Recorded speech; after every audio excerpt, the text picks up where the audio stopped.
Okay, chapter 7, laws of Deios, the first halacha, number 1.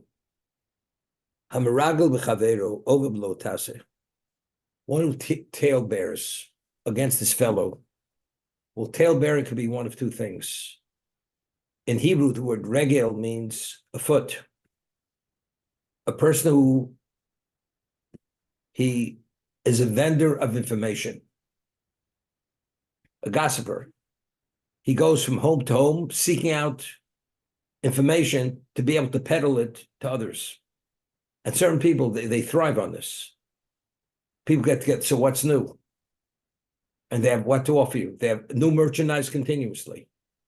And very often, a lot of that information is inappropriate information. Did you hear what happened? So-and-so stole, so-and-so this. Very often it's something which is, not very often it's something which is negative.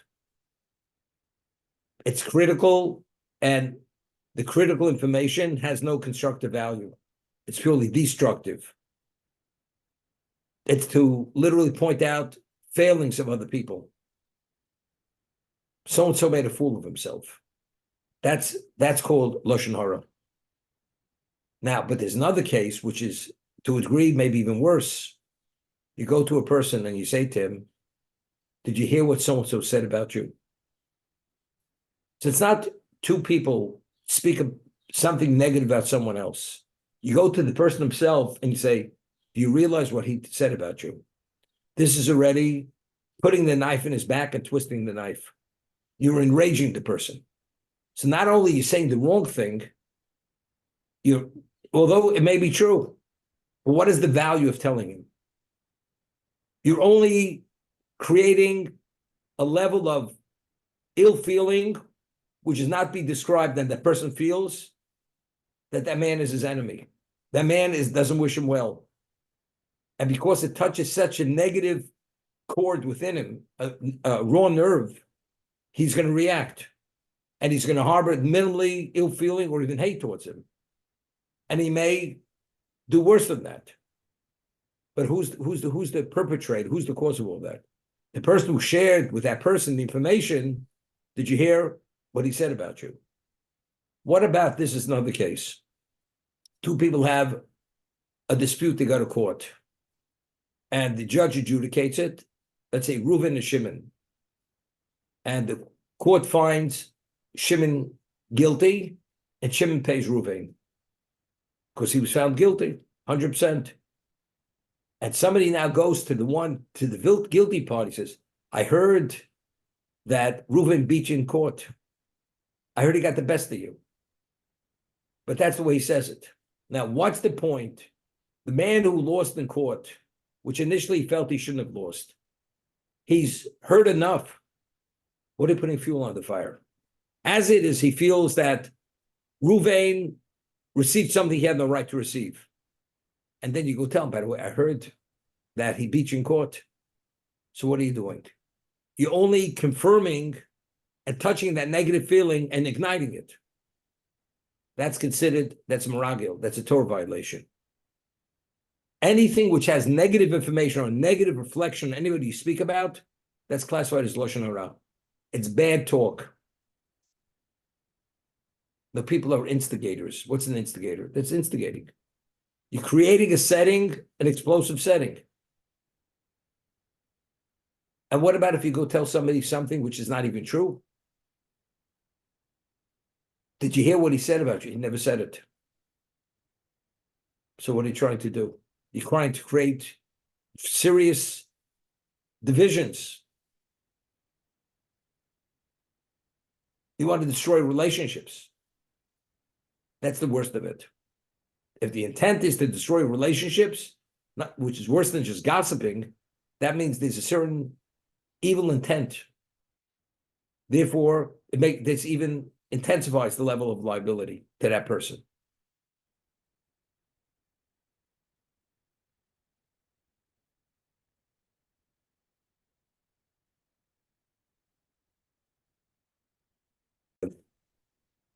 You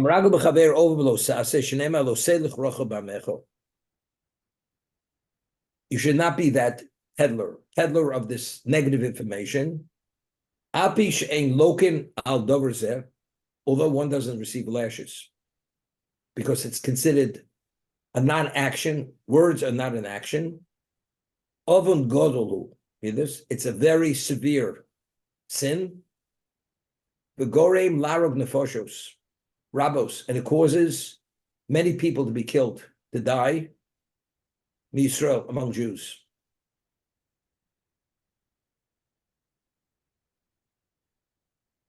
Nisbach lo, and therefore Torah juxtaposes to this negative commandment, lo samar al dam reyecho. Don't stand by while your brother's blood is being shed, to allude that speaking and passing on information which you shouldn't ultimately could lead to death, people dying. Say ira ledog adomi.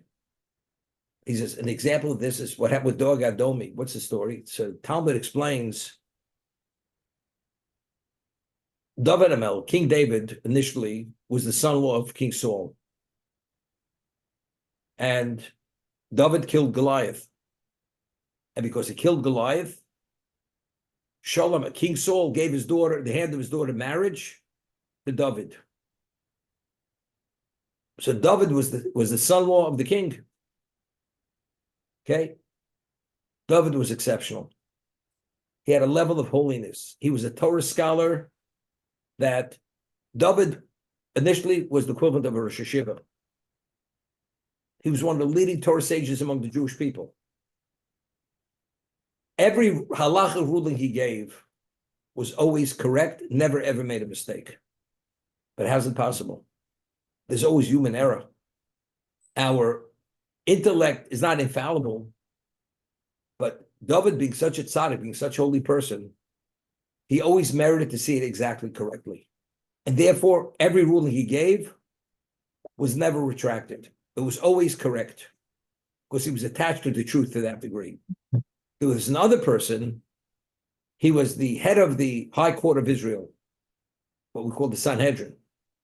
And he was a young man. He was a man in his 30s. And his name was Doeg. And they called him Doeg Hadomi, Doeg the Red One, because he was such a genius that all the elders of the court, who were much older than him, even old enough to be his father, he would cause them to blush. That's how he surpassed them in genius. And he caused them, he was the so-called, he was that hero among intellects, and he was considered the leading genius of generation. But you want to know something? He made mistakes. You know why? Because you could be all the genius in the world, but if you're not there spiritually speaking, holinessly speaking, you don't merit that divine protection, not to make mistakes. And he couldn't swallow this. This created an envy and an animosity for David that he could not tolerate David. Could not tolerate him. And he wanted to see his downfall. So what happens? We find that after the battle with the Amalekites, God says to Shaul, because you did not kill the king of Amalek, and you took their cattle and their livestock, which you were supposed to destroy them all, you will no longer be the king. Somebody more qualified would be the king. He was referring to David. From that, and this was communicated, told him by Samuel the prophet, Shmuel HaNavi. From that time going forward, Shaul became paranoid, and he believed that David is out to undermine his kingdom. That's what he's out to do. To the point that he believed that David would do anything to topple him from the throne at that time. David became a fugitive. Saul wanted to kill David, wanted to kill him. What happened? David and his band of men, they fled. It reached a point they were starving to death. So there was a city called Nov, the city of Kohanim. And they went to the city, there were all Kohanim in the city, and David asked Do you have some bread? Do you have wine for us? Just to revive ourselves. Otherwise, we'll die of starvation. And they provided them with the wine and the bread and the food they needed. What happens? This Doeg, who is the detractor of David, and he wants to see his downfall, he goes to King Saul. He says, you know something? Your arch enemy, David, he was harbored by the city of Nov. The Kohanim, they harbored your enemy. When Saul heard this, he became enraged.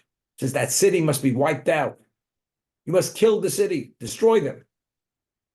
So he goes to his general, chief of staff. He says, I want you to give the order. I want the city wiped out. Every member of the city should be killed. His chief of staff says, I'm sorry.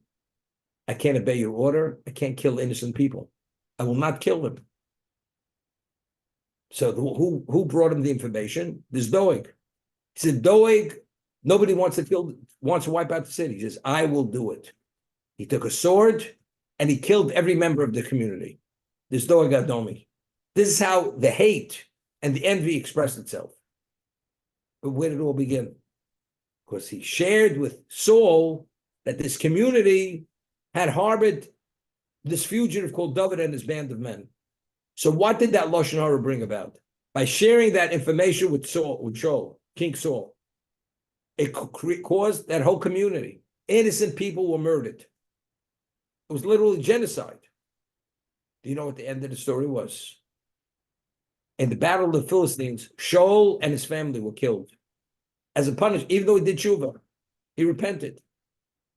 But nevertheless, he was killed in battle with his children because he did something of this nature. But who was the cause of it? Doeg Adomi. This Doeg, because he shared this negative information, knowing how contentious the relationship was, and he put this fuel on the fire, what did he have? He had an inferno. And that inferno led to the death of all these innocent people. And that's what he says to Rambam. Why does the Torah juxtapose being a talebearer? Don't stand idly while your brother's blood is being shed. Because one could actually, in certain instances, could lead to that. You know, we speak about people who have road rage. It's not simple. You go innocently and you cut a person off and he believes you cut him off purposely, he'll go after you at a level, he'll come out of his car, bang on your window, and you want to be smart, don't open the door, don't lower the window. Because the man has lost it to such a degree, he's out of control, and God forbid, he could kill you. He could hit you or take something and harm you very seriously. Road rage. That's what it is. When you talebear, you say, by the way, did you hear what he said about you? And the person hears it, and he becomes livid. And he explodes. And he goes, and he seeks out that person who spoke about him. And he's ready to strangle him. That's how enraged he is. But who caused that? That state. That emotional state that he's out of control. This person. But did you hear what he said about you? Did you hear what he said about you, your child? Unacceptable. And even if he said it, what's the value of saying it? You want to see fireworks? You want to see, God forbid, somebody being hurt? What are you accomplishing by it? Nothing. Nothing constructive will come out of that. Therefore, it's a very severe transgression, which is almost unforgivable for that reason.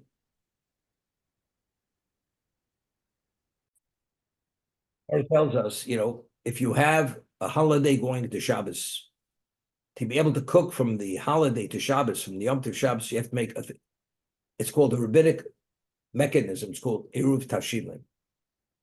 You take a piece of bread and a cooked item, or a baked product and a cooked item, and you designate it and as something, you say a blessing on it before Yom Tov begins, and that allows you to cook from Friday for Shabbos.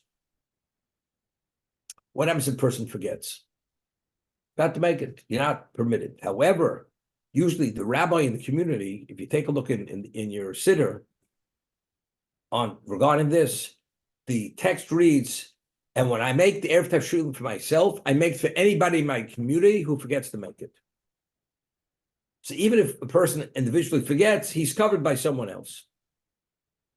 So this person comes one Friday afternoon and he sees a person, he's down, he's like melancholy, slightly depressed. Says, what's the problem? He says, I forgot to say Erev Tavshilin. I forgot to make it. This certain mechanism with a blessing, and I can't prepare from Friday to Shabbos, Yom Tov to Shabbos.